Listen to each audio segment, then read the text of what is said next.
एक बार एक छोटे से शहर में एक लालची आदमी रहता था। वह बहुत ही धनी था, लेकिन इसके बावजूद भी उसकी लालच का कोई अंत नहीं था। उसे सोना और कीमती वस्तुएं बहुत प्रिय थे, लेकिन एक बात जरूर थी कि वह अपने बेटी को किसी भी चीज़ से ज़्यादा प्यार करता था। एक दिन उसे एक परी दिखाई दी। जब वो उसके पास आया तो उसने देखा कि पेड़ की कुछ शाखाओं में परी के बाल फंस गए थे। उसने उसकी मदद की और परी उस शाखाओं से आज़ाद हो गई। लेकिन जैसे जैसे उसका लालच हावी हुआ, उसने महसूस किया कि उसकी मदद के बदले में वो आसानी से अमीर बन सकता है। ये सुनकर परी ने उसे एक इच्छा की पूर्ति करने का मौका दिया। ऐसे में उस लालची आदमी ने कहा कि जो कुछ मैं छूऊं वह सब सोना हो जाए।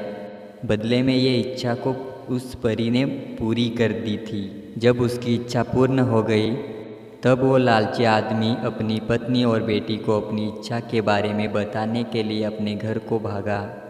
उसने हर समय पत्थर और कंकड़ों को छूते हुए और उन्हें सोने में परिवर्तन होते जिसे देखकर वो बहुत ही खुश हुआ। घर पहुंचते ही उसकी बेटी उसके पास दौड़ के आई। जैसे ही वह उसे अपने बाहों में लेने के लिए नीचे झुका, वह एक सोने की मूर्ति में बदल गई। ये पूरी घटना अपने सामने देखते ही उसे अपनी गलती का एहसास हुआ। वो काफ़ी ज़ोर से रोने लगा और अपने बेटी को वापस लाने की कोशिश करने लगा। उसने परी को काफ़ी खोजने की कोशिश करी, लेकिन वो उसे वहीं पर नहीं मिली।